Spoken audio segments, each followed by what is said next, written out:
Mohon maaf, ternyata belum di-unmute ya. Maaf, maaf. Baik, saya ulangi. Assalamualaikum warahmatullahi wabarakatuh. Selamat pagi. Waalaikumsalam Waalaikumsalam warahmatullahi warahmatullahi wabarakatuh. wabarakatuh. Pagi, Bu Dini. Ya, baik. Mohon maaf, tadi saya sudah bicara, ternyata lupa masih di mute ya. Baik, untuk pagi hari ini mungkin ada beberapa teman-teman yang sedang menyambi dengan bekerja, tidak apa-apa, tidak menjadikan masalah, karena ini juga sudah saya rekam. Jadi nanti mungkin kalau ada yang berhalangan, bisa menyimak kembali melalui rekamannya. Ya, hari ini kita akan belajar terkait perawatan payudara pada ibu nifas di berbagai situasi, dan juga nanti ada pijat oksitosin gitu.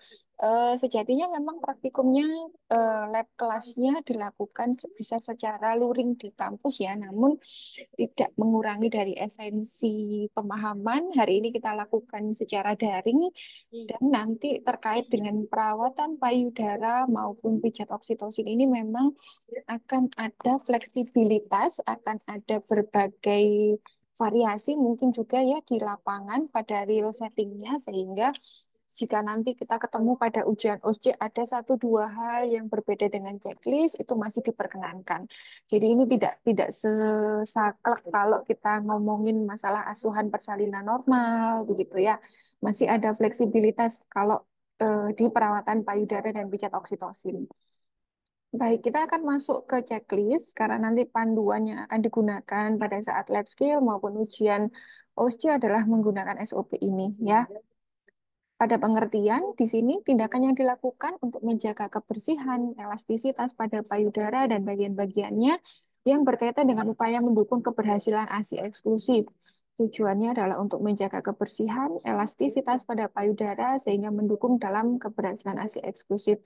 Ada persiapan alatnya yaitu status pasien, minyak kelapa atau virgin coconut oil bisa digantikan dengan jenis minyak lain yang aman jika tertelan atau dikonsumsi. Nah, ini yang hati-hati karena banyak sekali referensi yang kemudian ini menggunakannya adalah baby oil, di mana baby oil itu sebenarnya tidak disarankan karena jika nanti pada saat kita membersihkannya itu nggak bersih karena hanya dikompres dengan air hangat ya kalau sesuai dengan prosedur, maka itu nanti kalau tertinggal dan kemudian misal ini dilanjutkan dengan menyusui, itu yang berbahaya karena bisa tertelan atau dikonsumsi oleh si bayi. Kecuali perawatan payudaranya ini dilakukan sesaat sebelum mandi.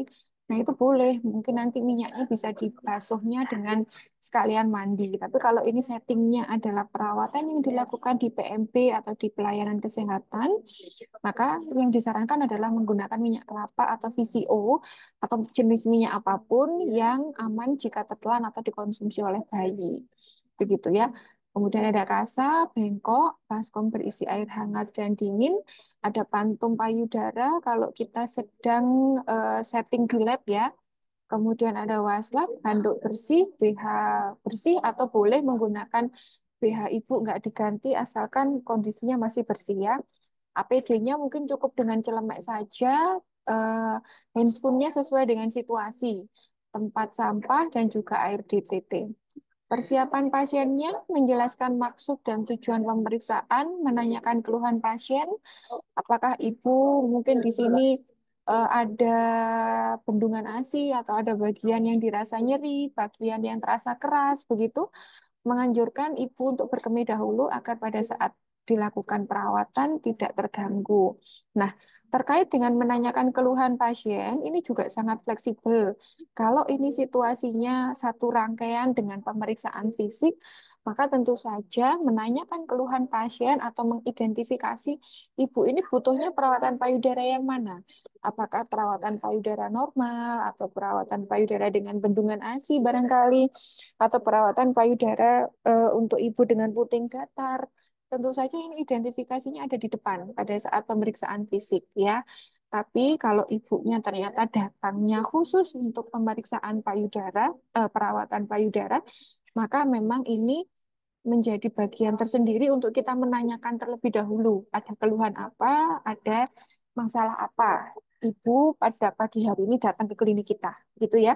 Tapi kalau ini merupakan satu rangkaian dengan pemeriksaan fisik ya, kalau di ujian nanti kan ini satu rangkaian ya, satu rangkaian dengan pemeriksaan fisik pada ibu nifas, maka terkait keluhan pasien atau identifikasi menentukan jenis perawatan apa yang akan kita berikan adalah telah dilakukan pada saat kita pemeriksaan fisik di awal, begitu ya.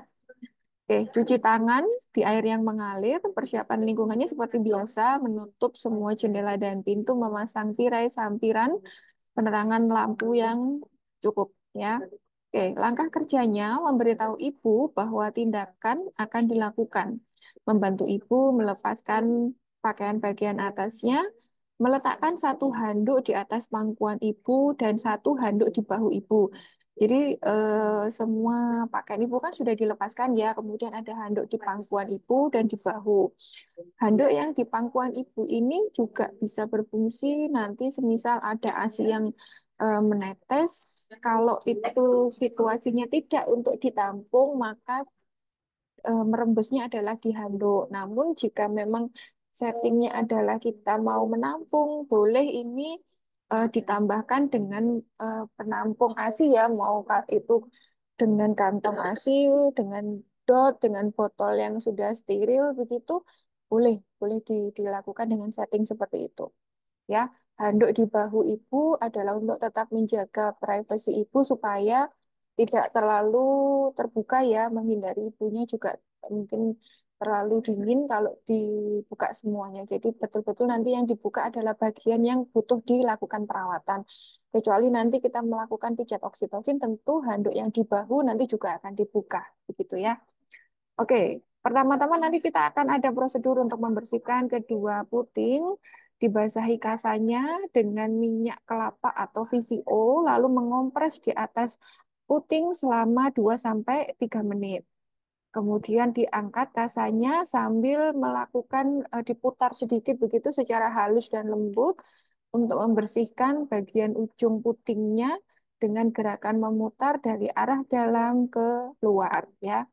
Mengambil kasa yang baru, membersihkan kembali bagian tengah puting dari arah dalam keluar, membersihkan sisa ya. Mengamati respon ibu, melakukan gerakannya harus dengan perlahan dan hati-hati, terutama jika ada bagian yang lecet atau luka ya. Jadi pada dasarnya ini kan puting itu sifatnya tidak boleh sampai dibersihkannya dengan menggunakan sabun yang bisa menimbulkan elastisitasnya berkurang, menjadi kering dan sangat mudah untuk terjadi lecet pada puting. Sehingga kita harus tetap menjaga elastisitasnya dengan boleh cara membersihkannya adalah kalau sisa-sisa ada sisa-sisa keraknya ASI dengan minyak kelapa atau VCO tadi ya. Tapi kalau prosedur untuk memulai menyusui bisa dengan menggunakan sedikit ASINya dibalurkan ke putingnya yang pada intinya sifatnya adalah sama untuk menjaga elastisitas dari puting susu ya. Oke, prosedur selanjutnya mungkin ini sambil saya praktekkan ya sebentar.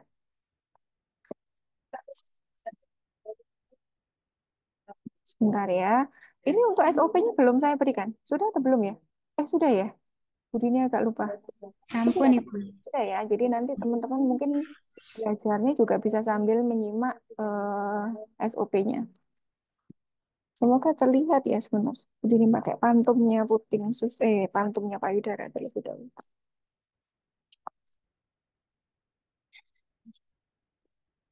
Jadi ini kan nantinya perawatan ini bisa dilakukan sendiri juga oleh ibu. Jadi dalam rangka kita ngajarin ibunya, kalau settingnya nanti ibu bidan, maka dilakukannya ibu bidannya bisa dari bagian eh, belakangnya ibu ya, belakangnya ibu. Biasanya ada yang suka melakukannya dari bagian depannya pasien, tapi itu biasanya kurang nyaman. Sebentar, sebentar. Ini kok kayaknya kurang panjang.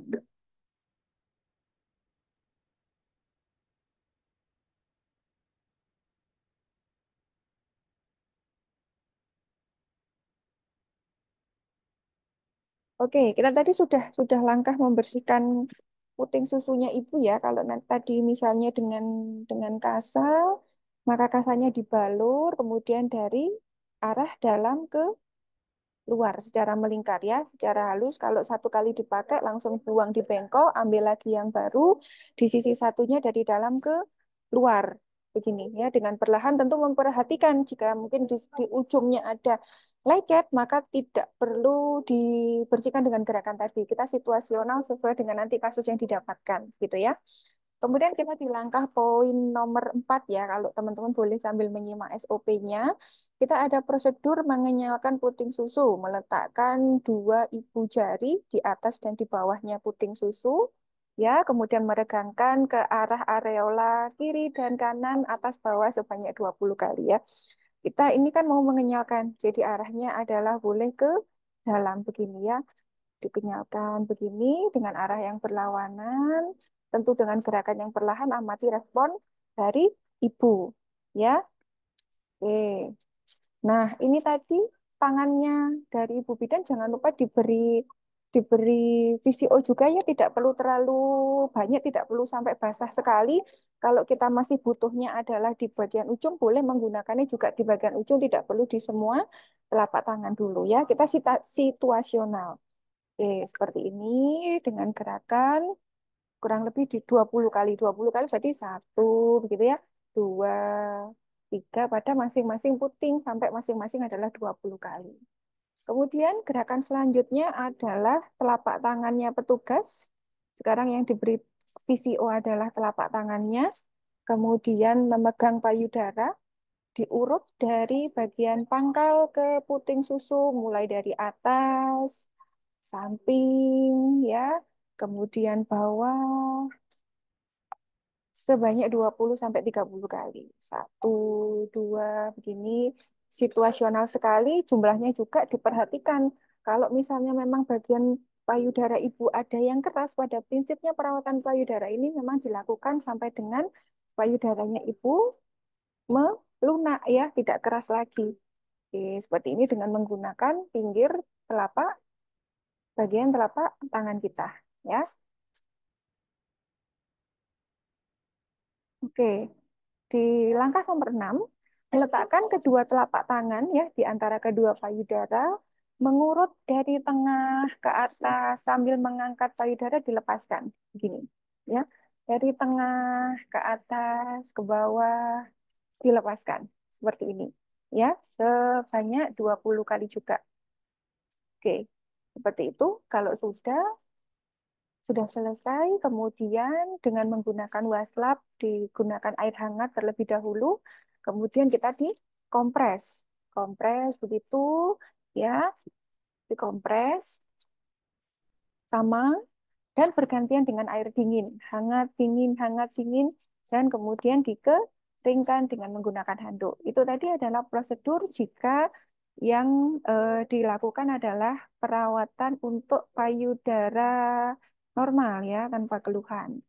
Di checklist selanjutnya ada perawatan dengan situasi untuk bendungan ASI.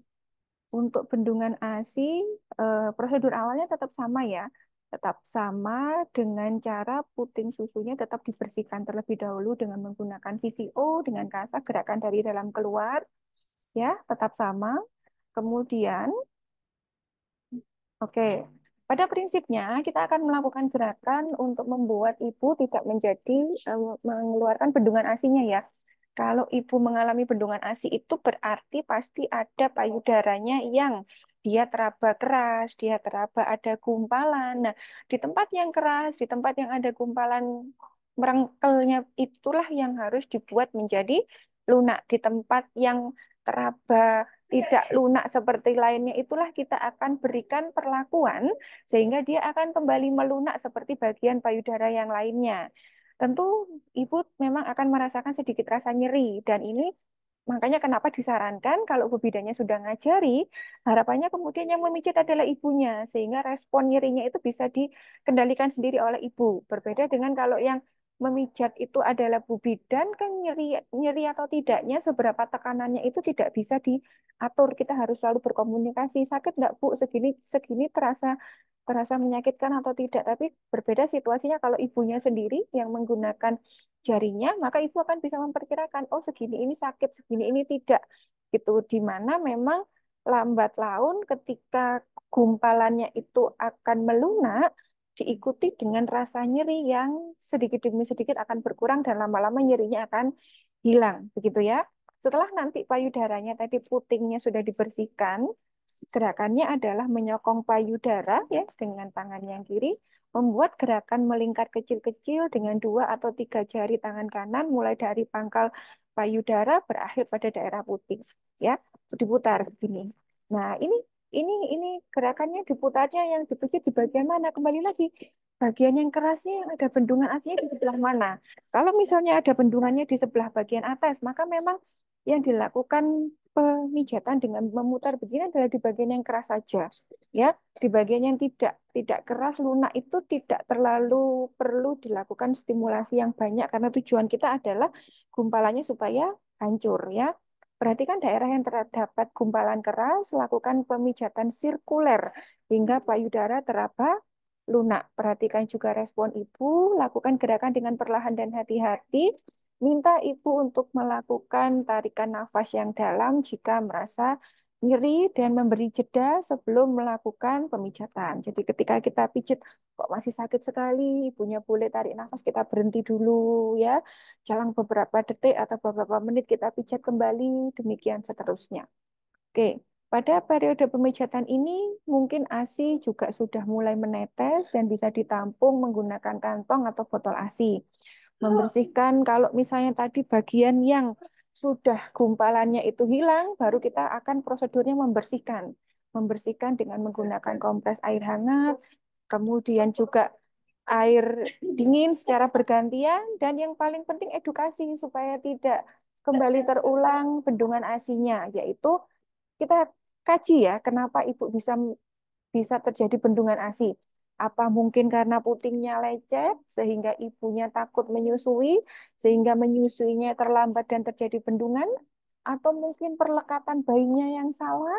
Atau karena ibunya bekerja dan tidak memompa ASINya? Sangat fleksibel sekali ya, tergantung dari situasinya apa.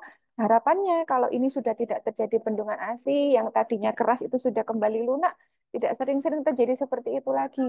Karena kalau itu sering terjadi, ini produksi ASINya ini otomatis akan sedikit demi sedikit berkurang. Nanti ASI eksklusifnya nggak tercapai 6 bulan, nggak tercapai sampai 2 tahun. Resikonya ke sana, gitu ya. Oke, gerakan memutarnya juga ini ya sangat bervariasi, tidak harus seperti ini. Ada yang gerakan memutarnya dengan begini, boleh silahkan. Ya, bagaimana ibu satu nyaman, dua tidak terlalu nyeri, dan tiga bagaimana kemudian gumpalannya ini ya bagian-bagian yang merengkelnya itu bisa hilang, bisa kembali lunak seperti bagian yang lain. Bu, begini mijatnya boleh. Boleh ada yang mengerjakan seperti ini. Pada prinsipnya adalah kita ingin gumpalan di payudara ibu ya yang ada bendungan asinya itu bisa kembali lunak seperti bagian yang lainnya. Begitu. Oke. Oke, perawatan selanjutnya adalah pada puting datar atau puting yang tenggelam.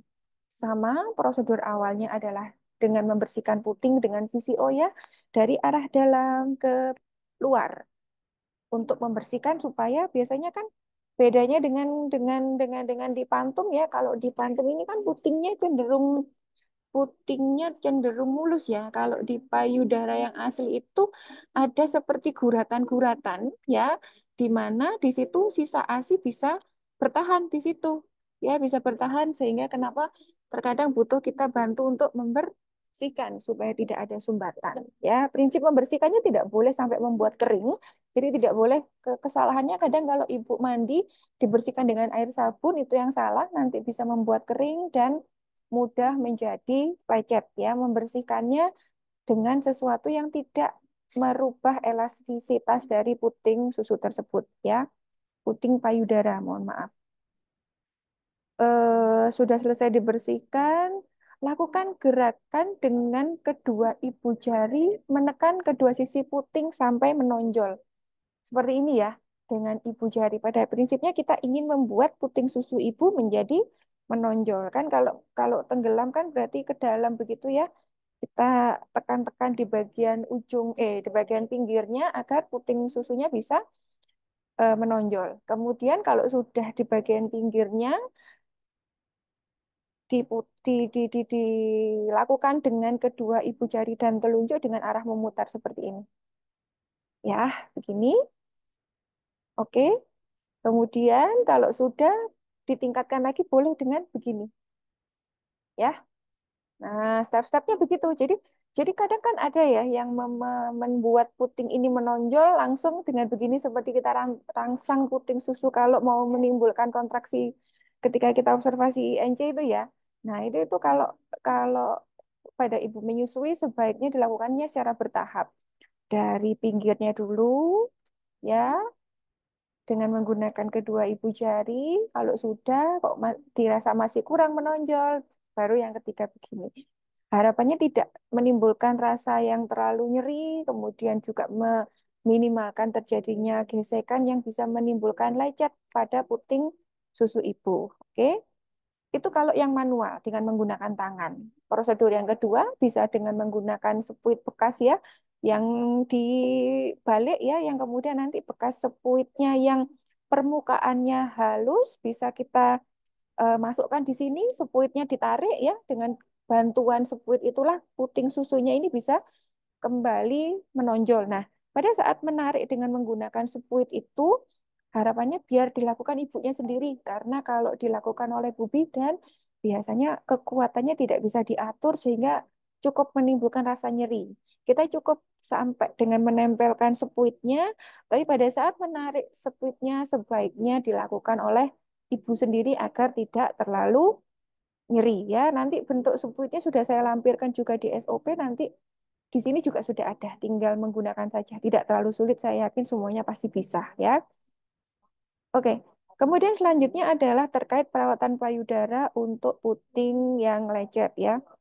Puting yang lecet ini sebenarnya tidak terlalu banyak tindakan, tapi lebih ke KIE. Saya kembali ke SOP-nya dulu ya. Bentar, saya kembali share screen dulu.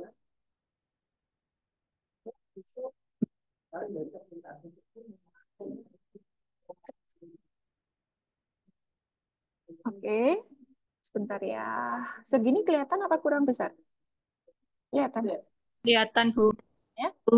Baik, langkah kerjanya mengatur posisi pasien, duduk bersandar, membantu ibu melepas pakaiannya dengan tujuan mengobservasi seberapa parah ya kondisi puting yang lecet.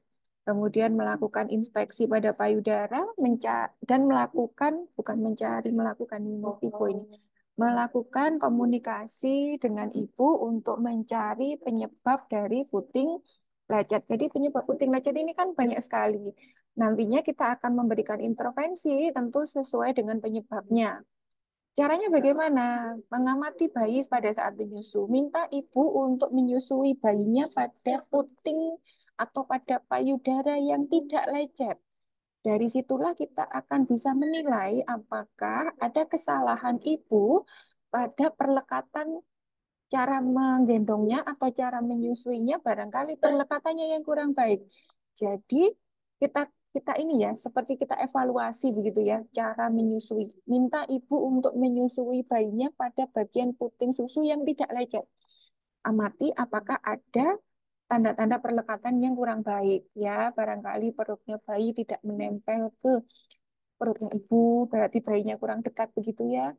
Kemudian mulutnya bayinya kurang menganga sehingga yang ditangkup hanya puting bukan areolanya. Barangkali seperti itu ya. Kemudian kita juga memeriksa payudara dan mencari tanda-tanda infeksi kandida. Apakah ada pembengkakan dan juga seberapa besar retakan yang ada di puting susunya. Oke, tanda-tanda infeksi kandida ini juga kita bisa sinkronkan dengan kondisi mulut bayi. Biasanya di mulut bayinya itu juga akan ada kandidanya, ya.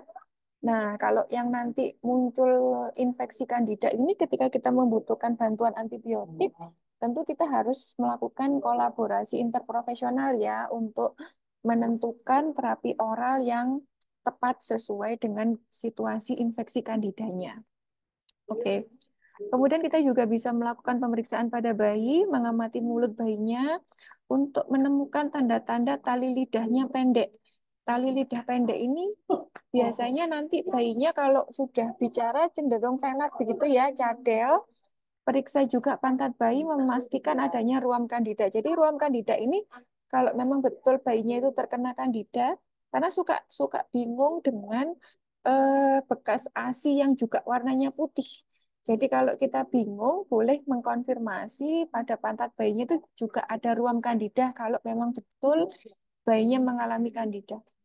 Kemudian kalau ternyata yang ditemukan adalah tali lidah yang pendek, sarankan kepada ibu untuk menyusukan bayi dengan cara memberikan dengan bantuan sendok atau cangkir ASI.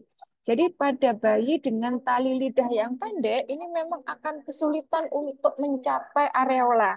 Kemampuan mulutnya memang hanya terbatas pada puting, sehingga wajar kalau ibunya menjadi lecet.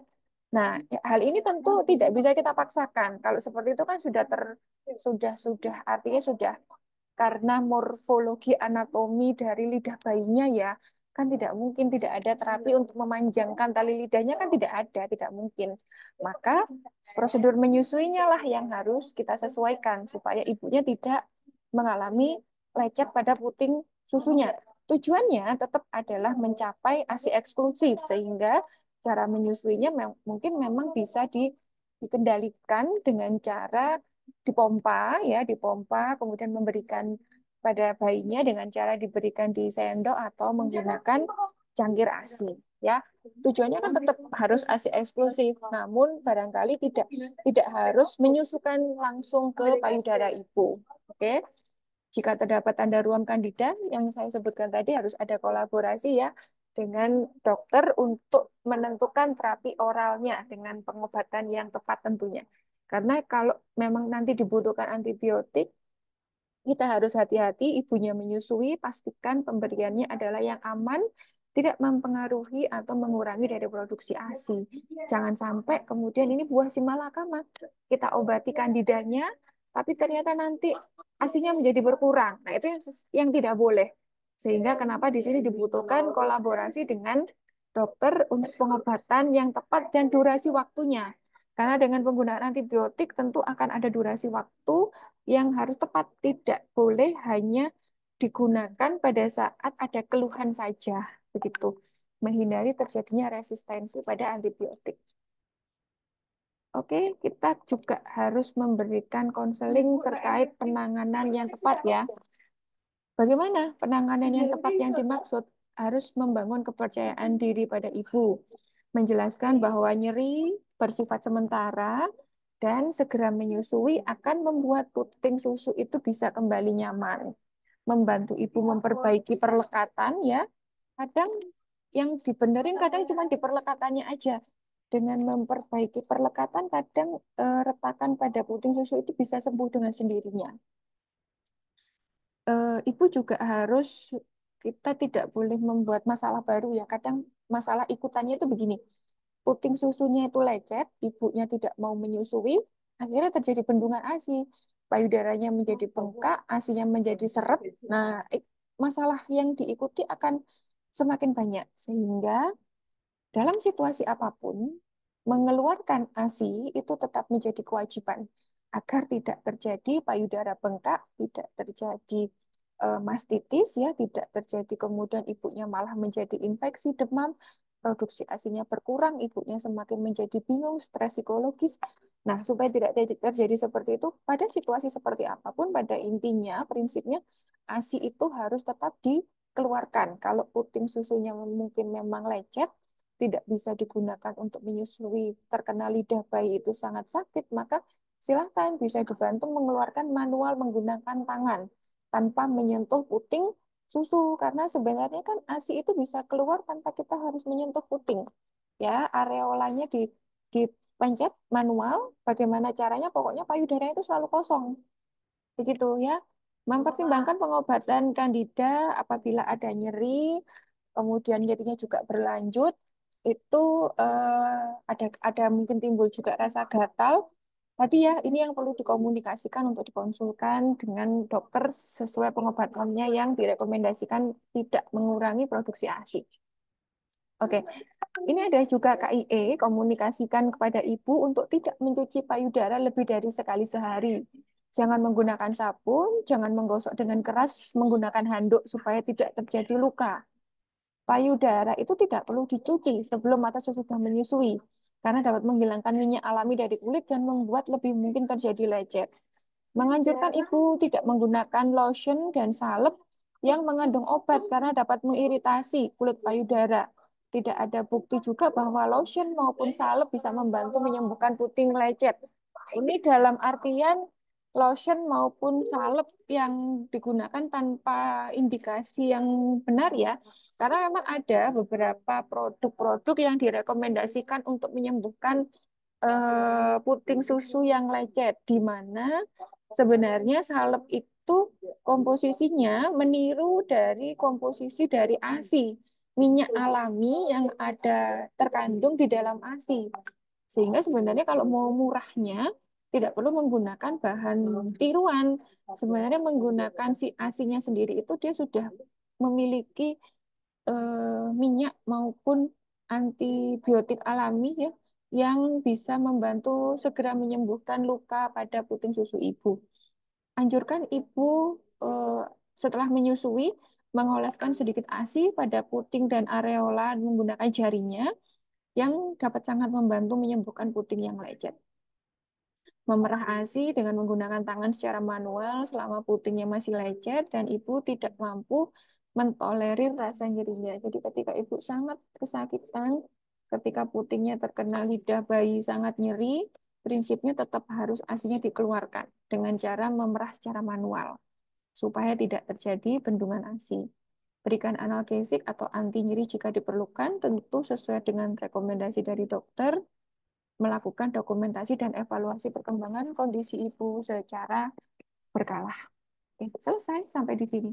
Tidak terlalu sulit ya, saya rasa nanti pada saat teman-teman lab skill maupun OSCE, insya Allah tidak akan menemui kesulitan yang berarti karena ini sangat fleksibel sekali. Jadi nanti pada saat ujian OSCE mendapat kasusnya salah satu, tidak semuanya dikerjakan, tergantung kasus yang dapatkan. Bisa dapat perawatan payudara normal, bisa dapat yang bendungan ASI, bisa dapat yang puting datar, atau dengan yang puting lecet.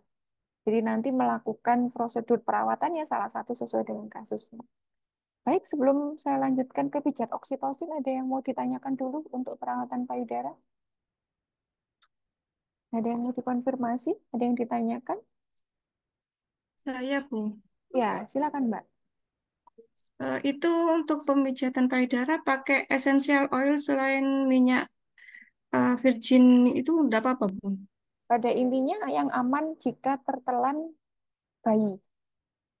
Minyak apapun boleh, asalkan kalau misal kita kan settingnya kalau nanti real setting ini kan bisa jadi setelah perawatan payudara kan dilanjutkan dengan menyusui.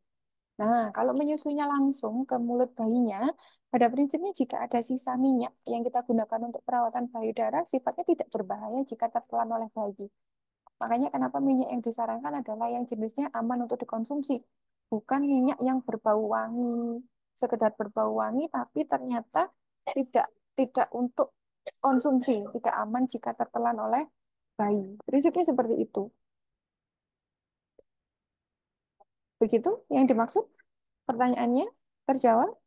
Nggih, nggih, Bu. Terima kasih, Bu. Ya, kalau nanti yang tersedia di lab kita ada virgin coconut oil ya, ada VCO.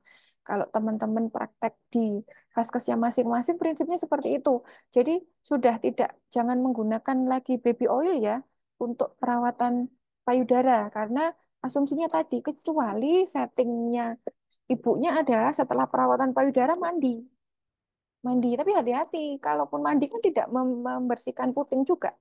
Jadi kalau ada baby oil ketinggalan di puting, nanti dipakai menyusui di mood bayinya. Nah, itu kan juga juga juga ini ya, kita harus meminimalkan resiko itu.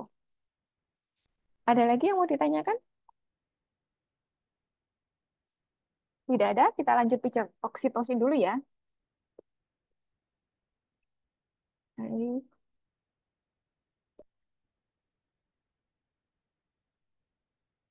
Sudah terlihat share screen-nya?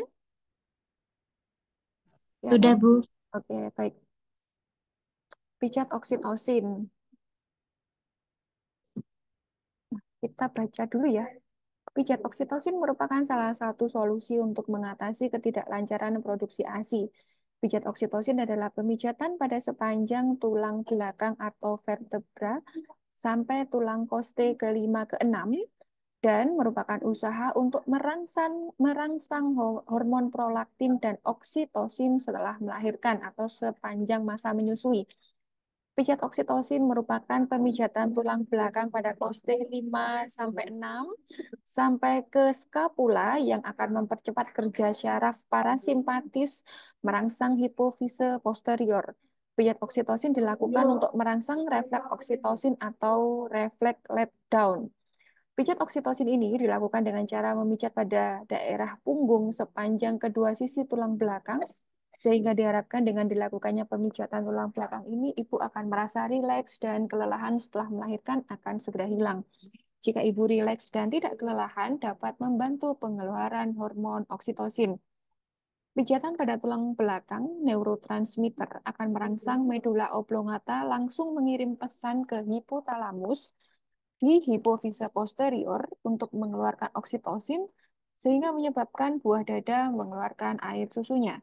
Pijat oksitosin efektif dilakukan pada hari pertama dan kedua postpartum karena pada kedua hari tersebut ASI biasanya belum berproduksi secara banyak. Pijat oksitosin bisa dilakukan kapanpun yang ibu mau, biasanya durasinya 15 menit. Lebih disarankan dilakukan sebelum menyusui atau memerah ASI sehingga untuk mendapatkan jumlah ASI yang optimal dan baik. Pijat ini disarankan durasinya 15 menit.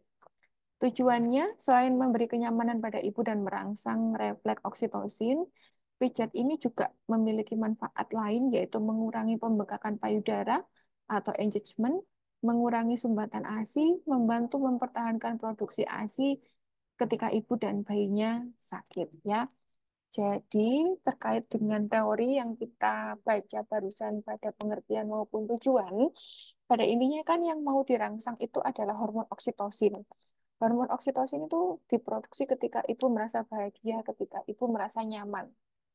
Artinya, seorang ibu itu merasa nyaman, merasa bahagia itu sangat subjektif sekali. Tidak hanya tergantung dari pijat oksitosin. Sehingga tidak heran jika mungkin teman-teman menemukan pada saat ibu dilakukan pijat oksitosin, tidak berpengaruh signifikan terhadap produksi ASINya.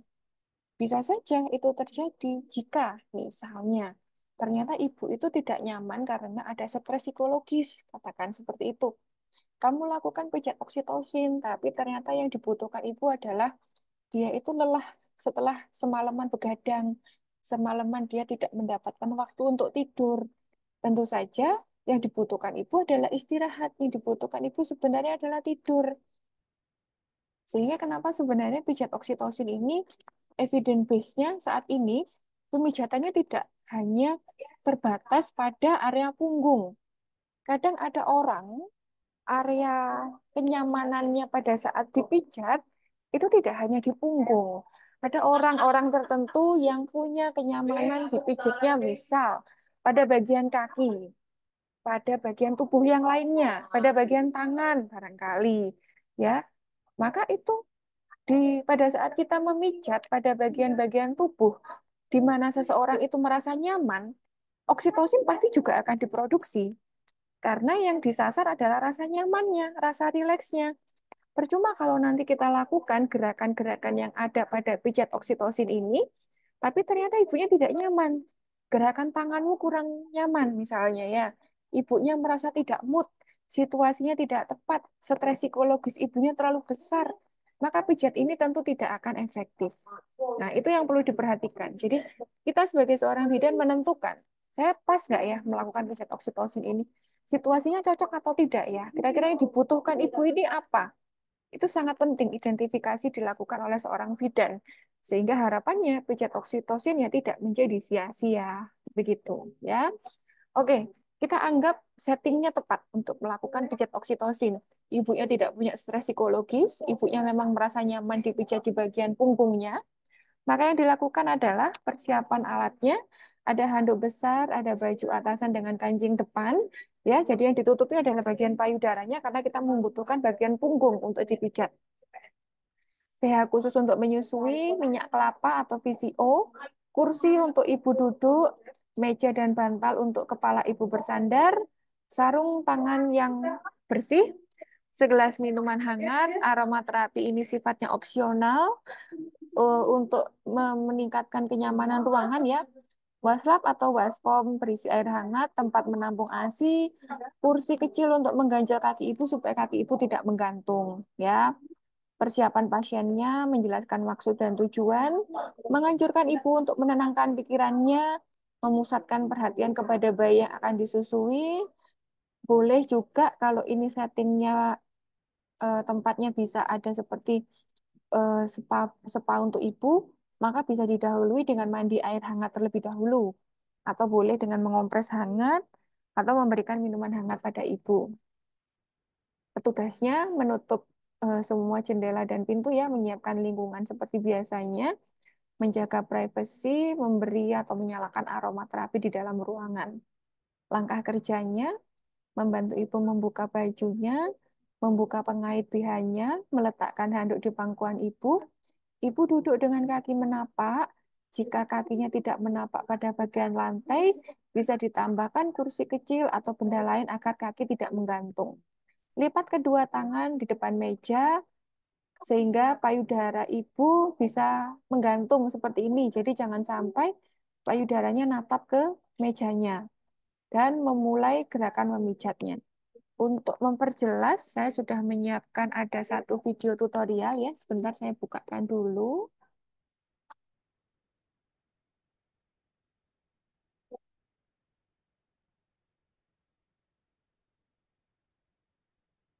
Sebentar ya, masih loading. Bentar, bentar. Hmm.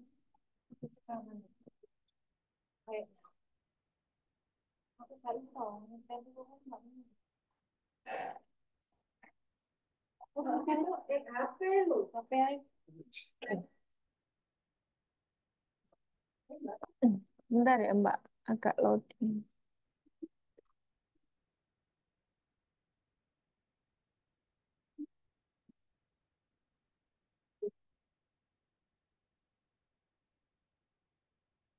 Iki lho Mbak, ono live triset Mbak.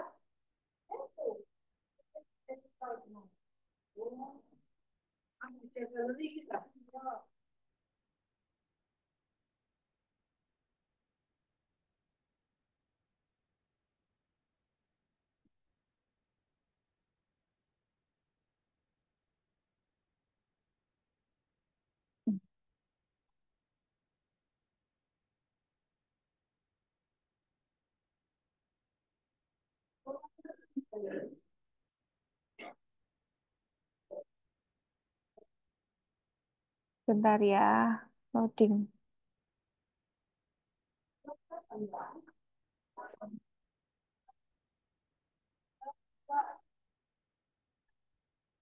Minggu ini sudah mulai lab skill ya?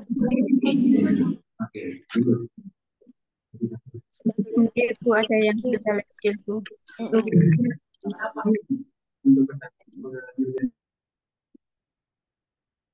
Bentar, ditunggu dulu. Masih muter-muter.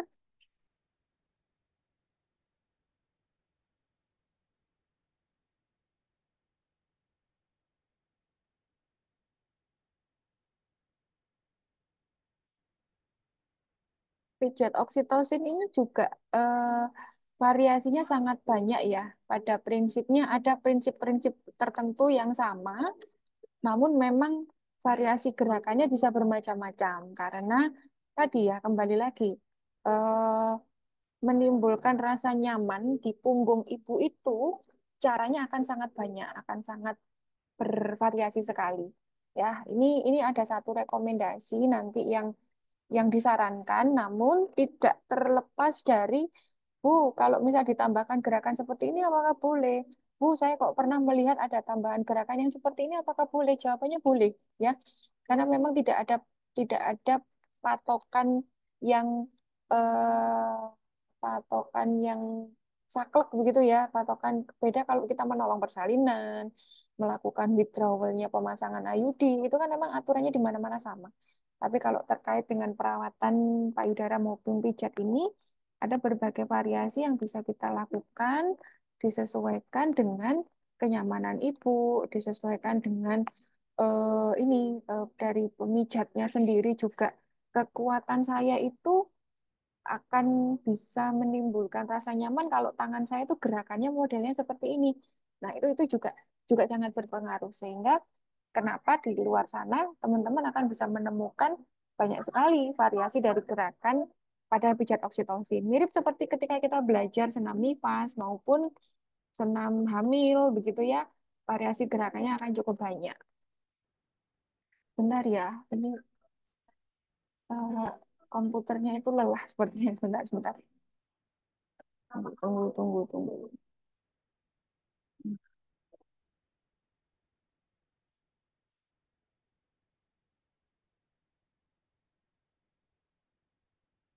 Bismillah, semoga tidak nge-lag. Kan. Saya stop share dulu untuk Microsoft Word-nya.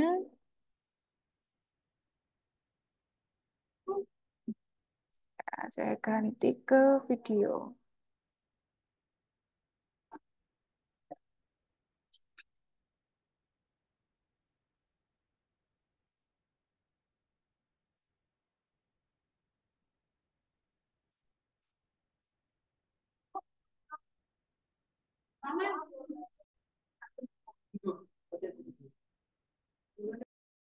Bentar ya. Tuh, nge-lag beneran.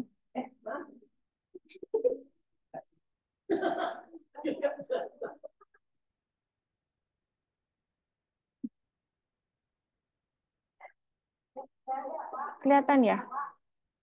Tapi belum kedengaran suaranya, belum jalan. Belum, Bu. Sebentar ya.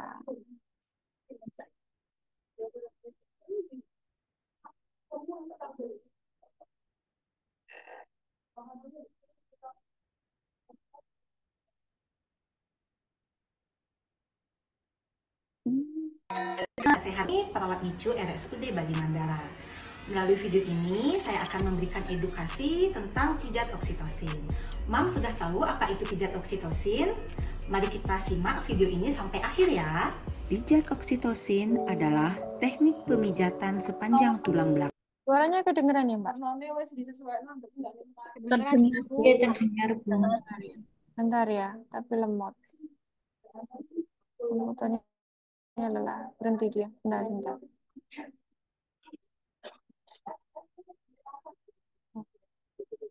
Tunggu, tunggu, tunggu.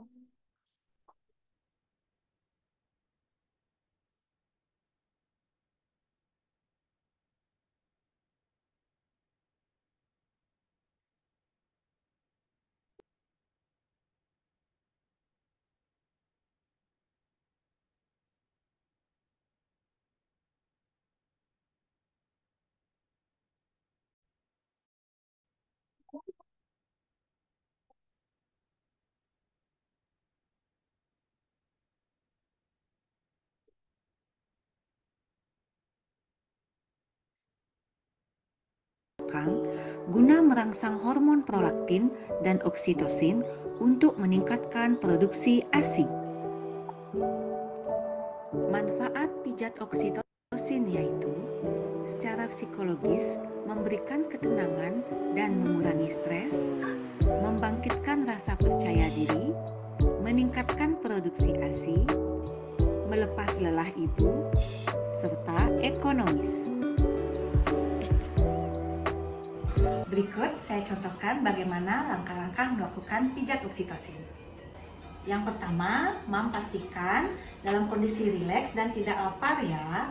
Pijat oksitosin ini dapat dilakukan oleh suami Mam ataupun anggota keluarga lain yang bisa melakukan pijat oksitosin. Nah, selanjutnya Mams duduk pada kursi, memeluk bantal seperti posisi ini. Siapkan handuk di atas pangkuan Mams seperti ini. Disarankan Mams melepas pakaian bagian atas sebelum melakukan pijat oksitosin. Nah, ingat juga harus cuci tangan dulu sebelum melakukan pijat oksitosin. Gerakan yang pertama adalah pemijatan pada leher bagian belakang. Sebelumnya kita usapkan minyak dulu pada telapak tangan ya.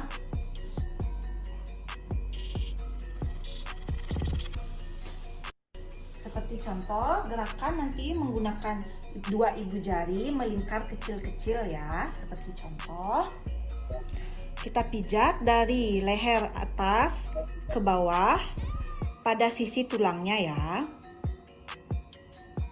Kita pijat dari atas ke bawah 3-5 kali. Jika sudah, Saya stop dulu ya. Jadi ini nanti akan ada beberapa variasi dalam menentukan titik awal pemijatan.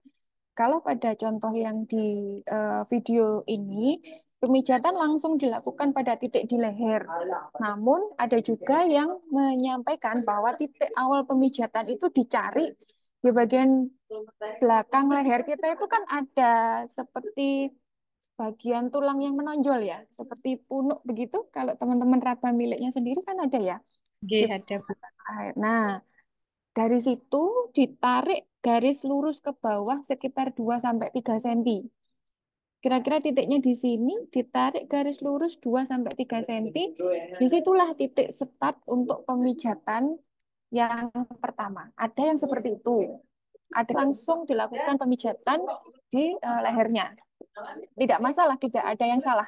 Boleh di sisi yang manapun boleh. Pada intinya adalah kenyamanan dari ibu. Teman-teman juga boleh melakukan penelitian kecil-kecilan gitu ya, mengobservasi.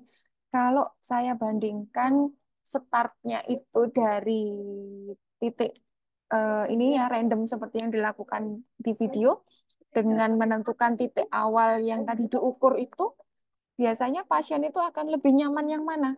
Biasanya lebih efektif yang mana? Itu silakan, boleh seperti itu dilakukan observasi kecil-kecilan gitu ya. Kemudian nanti disimpulkan, oh ternyata gerakan tangan saya itu lebih efektif, rasanya enak itu ketika saya memulainya dari sisi yang mana gitu itu. Jadi dari start keduanya sudah 3-5 kali, kita tarik garis dari atas ke bawah seperti ini. Gerakan kedua adalah pemijatan pada garis bahu. Dengan gerakan yang sama, kita melingkar kecil seperti ini. Gerakan ini kita ulang 3-5 kali. Setelah selesai 3-5 kali, kita tarik garis lurus di sepanjang bahu.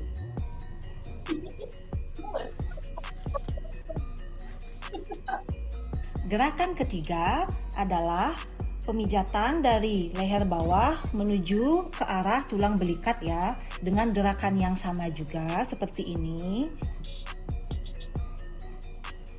Gerakan ini dilakukan pada sisi tulang belikat 3-5 kali.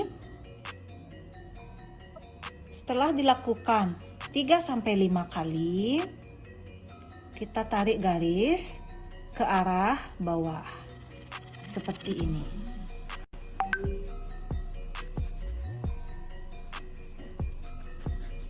Pemijatan keempat adalah pijatan dari atas ke bawah sisi tulang belakang. Pemijatannya seperti ini. Pemijatan ini dilakukan bukan pada tulang ya Mams, tetapi pada sisi tulang. Gerakan ini diulang 3-5 kali dari atas ke bawah ya. Setelah 3-5 kali kita tarik garis lurus dari atas ke bawah seperti ini.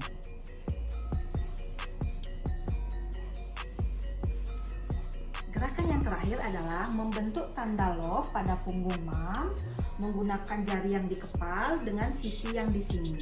Seperti contoh ya, kita mulai.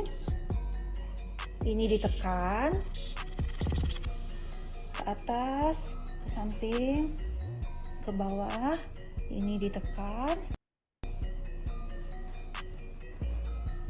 naik ke atas lagi. Ini bisa diulang 3-5 kali atau sampai Mams merasa rileks. Pijat ini bisa diulangi hingga 3 kali sesuai dengan keinginan Mams ya. Sekali sesi dilakukan 3 sampai dengan 5 menit. Setelah selesai semua sesi pijatnya, kita bersihkan punggung Mams dengan washcloth yang sudah dibasahi dengan air. Oke, kita coba cek satu video lagi ya. Ini agak sedikit berbeda, tapi pada prinsipnya ada kesamaan ya. Jadi pijat oksitosin ini memang merangsang hormon oksitosin yang dia bisa diproduksi ketika kita melakukan pemijatan di sepanjang tulang vertebra. Ya, sepanjang tulang vertebra, namun tidak menutup kemungkinan area-area seperti skapula ya sampai ke bagian leher itu boleh juga dilakukan pemijatan seperti yang sudah dicontohkan tadi. Kita berpindah ke video berikutnya sebentar. Loading.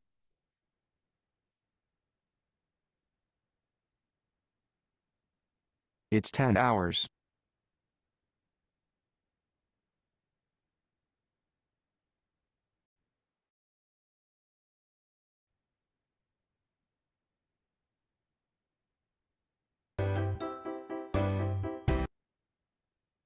Sudah kedengeran suaranya? Kedengeran ya? Terdengar, Bu. Oke. Halo Ayah Bunda, saya Dian Rindial Filistia, saya bagian dari tim konselor menyusui RSAB Harapan Kita. Pada video kali ini, saya akan memberikan edukasi mengenai pijat oksitosin.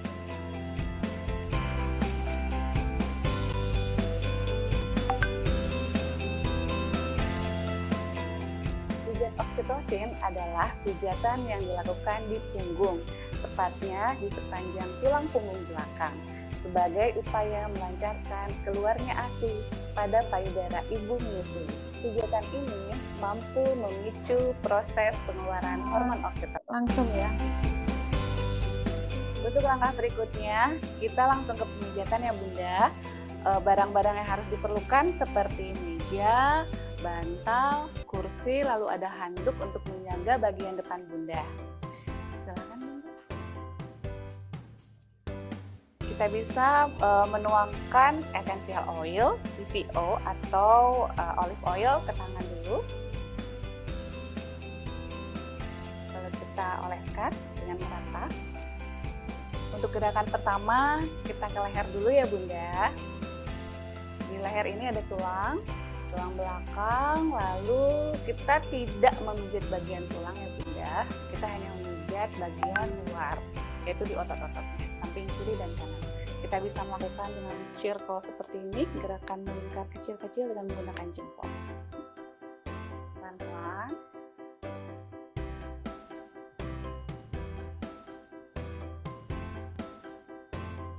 Gerakan ini 3-5 kali. Setelah 3-5 kali, kita dapat membuat garis lurus dari tempat yang kita pijat tadi 3-5 kali. Untuk yang berikutnya, kita ke bagian bahu ya Bunda. Dari bagian tekuk sini sampai ke sebelah. Sama gerakannya circle juga dengan menggunakan jempol.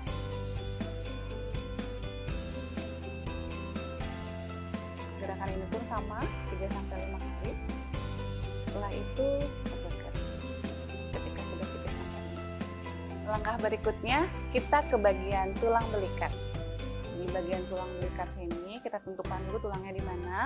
Lalu kita tidak memijat di bagian tulang ya Bunda, hanya memijat di luar tulangnya saja, di bagian ototnya saja.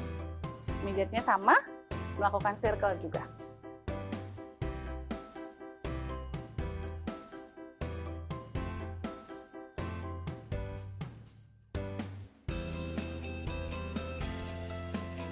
Menyusuri tulang belikat sampai ke bagian payudara. 3-5 kali juga. Setelah itu kita membuat garis 3-5 kali.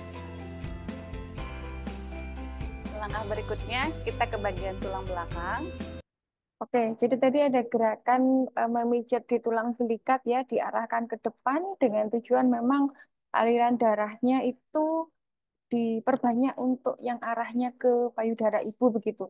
Dan kita tahu sendiri ya, kalau hormon itu kan mekanisme transportnya kan melalui peredaran darah, sehingga ketika ada upaya untuk melancarkan peredaran darah yang arahnya ke payudara, harapannya si hormon oksitosinnya ini juga akan mengarah ke payudara sehingga nanti otomatis produksi ASINYA meningkat begitu ya. Di bagian tulang belakang ini kita memijatnya sama, tidak di bagian tulang, hanya memijat di bagian kiri dan kanan tulang saja. Sama juga circle juga bisa begini atau bisa begini, senyamannya Bunda saja ya.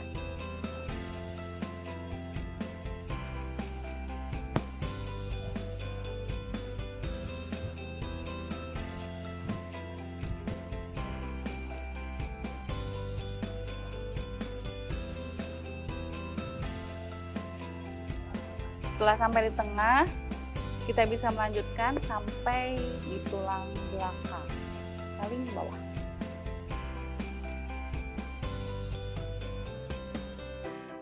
Lalu mulai lagi dari atas 3-5 kali, setelah 3-5 kali lanjutkan dengan menarik garis dari atas juga. 3-5 kali juga. Untuk yang berikutnya, kita akan membuat tanda love di punggung dengan menggunakan jari terluar seperti ini, tidak di tulang, sini dan sini tidak, tapi di bagian sini. Karena bagian sini lebih lembut dan juga empuk. Lakukan berbarengan, tangan kiri dan kanan. Mulai dari bawah sini menuju ke atas. Untuk ibu yang gemuk, penekanannya bisa ditambahkan ke kiri, samping kiri dan kanan. Lalu ke bawah, kembali lagi ke atas. Gerakan ini bisa dilakukan 3-5 kali atau senyamannya Bunda.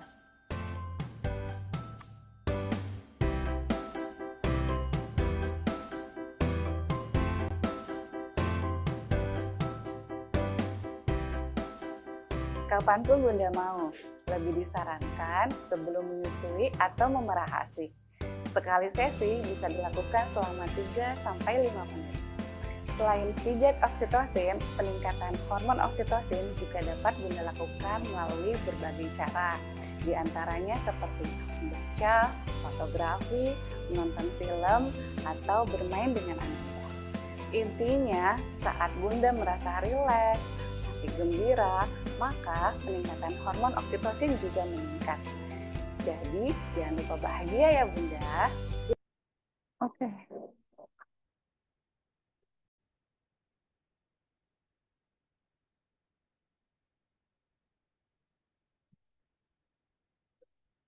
Baik, pesan sponsornya jangan lupa bahagia ya tadi ya.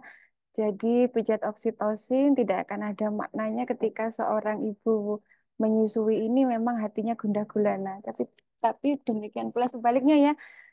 Sudah dipijat oksitosin yang mijitin suaminya, habis itu dibeliin makanan kesukaan, masih dibonusin, boleh check out Shopee dibayarin. Wah, pasti gembira banget ya. Kalau seperti itu pasti yakin artinya pasti jadi banyak. Tapi ini juga ya lihat situasinya dipijit oksitosin tapi ternyata ibunya punya stres psikologis, ibunya ternyata kebutuhannya bukan pengen dipijat, hanya ingin tidur dengan tenang misalnya ya, kepingin digantiin jaga bayinya sebentar, ternyata kebutuhannya itu tapi itu tidak dipenuhi, maka pijat oksitosin tidak ada manfaatnya apa-apa karena pesan sponsor nomor satunya menyusui itu harus dengan situasi ibu yang tidak boleh lupa untuk bahagia supaya oksitosinnya setiap saat bisa diproduksi dengan maksimal ya begitu. Oke, selesai untuk pijat oksitosin. Mungkin ada yang ingin ditanyakan, ada yang ingin dikonfirmasi.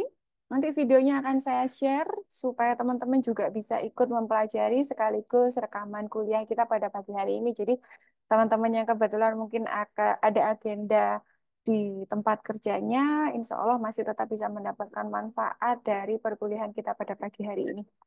Ada yang ingin dikonfirmasi, ditanyakan barangkali? Cukup mudah ya, insya Allah bisa ya. Bisa ya. Insya Allah Bu, nanti Oh, ya. dicoba. Oke. Baik, barangkali kalau mungkin tidak ada pertanyaan, tidak ada yang ingin didiskusikan lagi karena materinya cukup insya Allah relatif lebih mudah, insya Allah menyenangkan juga nanti pada saat mengerjakan.